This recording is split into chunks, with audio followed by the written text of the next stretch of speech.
When we remember what the people we are in a relationship have told us, even if it is one day ago or a few minutes ago or many years ago, not only does it make them feel loved, but there's something that it shows about our character, us as the ones who are loving, but also who are being loved. It is that we are serious and we mean business. For example, how many of you who have ever forgotten when you are coming from work, you took a bus that it takes you in another area? How many of you have ever forgotten your passwords of your phone? How many times have you done that? You see, let's talk about this. How many of you have ever forgotten and you went outside when you are naked? How many times has it ever happened to you? So you see, we need to understand that God has entrusted us with someone's history, with someone's present, and with someone's life future. And for us to show that indeed we are trustworthy, and indeed we value not only those people, but also God, that is your husband, that is your wife, you have to remember the details about them. For the past few months, we've been talking about how it is so easy for men to remember things that don't even add anything in their life. For women, they remember things that don't add anything to life. But you find they forget things that are really very important. And what that shows, you can tell your fiancé, you can tell your husband, you can tell your wife that I really value you, but believe you me, your character will tell the truth beyond your words. It is true, words are powerful. The world was created through the word of God. So words are not just simple. But believe you me, the character reveals more of who we are, about our identity, than only the words that we give. In a relationship that is closer, our character speaks loud than our words in most cases, or at least in the major cases. Today, I would like to point out a few things that when you remember the details of your spouse, what they like, what they don't like, what they hope to like, what they used to like, what does it do to them? Now, this is one thing. It shows that you are intentional. If there's something that you are seeing in this world, it's people who are not intentional to things that matter the most. You find people, yes, involved in many things, but if you ask them, show me, how is this a priority in your life? They won't show anything. Besides that, it shows that you mean business. You are intentional with this person and you mean business. Not only that, it shows that you are a man or a woman of your word. Your no is no and your yes is yes. I usually hear people say, me, I'm a man of truth. I'm a man of truth. Being a man of truth or a woman of truth, it is not just saying the truth, but also it's keeping your word. I'm not saying that people can't say I'm a man or woman of truth. Say that, but make sure that your action is backing up what you say. In other words, when you tell your wife that at this hour we'll be going there, don't replace program with another program that you could have postponed. Keep your word. This helps not only before you get married, but even after. You have program with many people. I always give men and women an example. If you're a pastor, if you're a parent, if the president, if the minister, if the MP, if the senator, one of these honorable people that we do admire or that we regard, if they were to give you an appointment, most of you arrive there before even an hour to your appointment. But now when it comes to your husband, when it comes to your wife, when it comes to your fiancé, you reach there after 11 hours and you don't mind. In fact, you postpone and it is okay.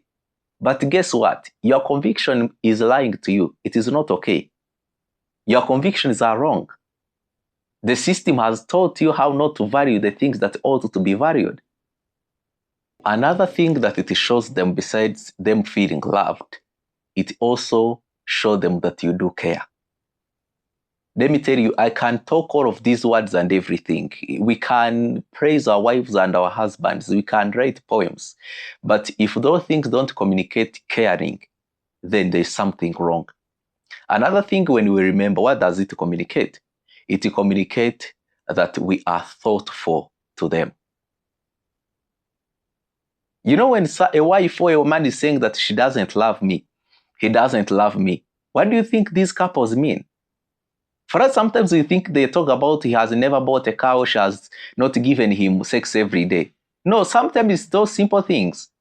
When someone who loves you tells you that these are the most important things to me, and then when you enter in a relationship, you don't remember, or as the relationship continues, you don't keep them to heart, believe you me, they will not feel loved.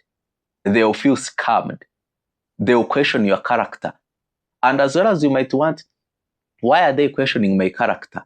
Believe you me, it's not that they want to, but the ecosystems, or at least in not trying to be who you ought to be, there's something they started to sense. Another thing that this shows, you are inconsiderate. When you don't remember what they have told you, you are inconsiderate. And by the way, as we are talking about these things, I want you to sit down and think about friendship of every day, men who are interested in you, women who you are interested in, and think about why did that relationship end. And also you, the lady or the male who are there, who are saying, for me, I could have married her, but the way she behaved, the way he behaved, I couldn't. Now, I want you to ask yourself, when you say he is inconsiderate, she is not thoughtful, she is selfish, what do you mean? You know, this is just a few lists that I have put down, because these are components that makes love felt. Yes, you can say you love people, you do this, but love is a component. It's like juice that is mixed with many other juices, mango juice, fruit juice. What makes you you, it is not just the words you give. The words are powerful, I agree. But if the words have not come down to become convictions, and that's another thing that I would like to address.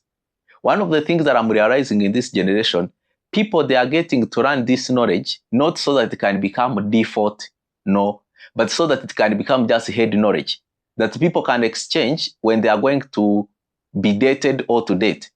And then by the time now they get into their marriage, or when the time the relationship starts to become more serious, heading to serious stuff, the character start to give them away. Have you ever met a man who really has the good knowledge and a woman who really has a good knowledge, but still you can tell how the relationship ends, there's something wrong? Sometimes we just say maybe she hasn't met the right man, he hasn't met the right woman. Yeah, that can be the truth, but also not forgetting that most people, they only have head knowledge because that's how we are trained, even in academics. Go back and see how you used to study. We used to only cram knowledge, but we never used to seek to understand. And that's why most of you, if I brought things, some of you that you studied in your primary school, you can fail the paper. And yet you used to get A+. It's been just the other day after I finished the university. But if I brought the same paper, you will not get the same marks you got. Why? We just memorized to pass. And so as a result, we made it our default. We learn to respond, like to answer, not to respond. But one of the gifts that a man or a woman can never have, it is having a heart that is responsible. Responsibility, it comes from the word response and then ability. So you should build the ability to be able to respond to your spouse with love, with care, with romance. Those are abilities, because you need them. When they say yes, what they are saying they are giving you their life so that you can now be responsible to it. It means they are saying, my urge of sex, my urge of help, my urge of ABCD, now they are going to ask you. They are going to require you. Are you ready to respond to them? If your answer is yes, the truth is this: how much ability do you have? Because our ability determines our response. So today we have people just who have accumulated years, accumulated documents, accumulated theology, but the default, where now the abilities are made, they are not there.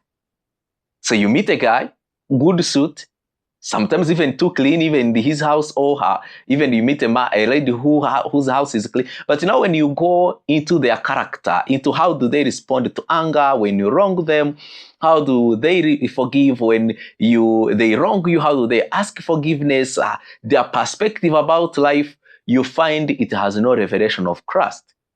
Because the revelation of Christ is what causes us or gives us to have the default of the right perspective of Christ and the true definition and perspective of life.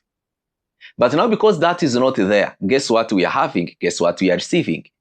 We are having couples that are not being fulfilled. The guy is there, he's saying, I have tried everything. The lady is there, I have tried everything. Why is this couple not enjoying? It's because they are living in battlefield and they want to train in the battlefield. But not only that, even the trainer is not the one who he should be or who she should be. It is hard for you to teach your husband how to love you when even you don't know who you are in God and you don't know who and what love is. You start to ask things that secular women ask. When your husband hears them, they won't respond. The same thing the other way around. So it is very important that you who is a young man, you who is a young woman, or you who is not married, make sure you get to understand love in God's context. Love in a way that God does, so that when now the right man comes, so that now when the right woman comes, please, you'll be able to help them. Reading books, hearing to podcasts like these ones, they just aid us. But they cannot be our primary teacher on how to love our spouses. And unless if our spouses are not aware of how they want to be loved. But still, the podcast or a book should not be a primary teacher. The Holy Spirit, as we said, He is the primary teacher that teaches us about everything. And then our spouse comes in, and then now the materials that we write and such a knowledge, now they can help us. My question to you is, how are you ready with those abilities so that you can be able to be responsive and responsible?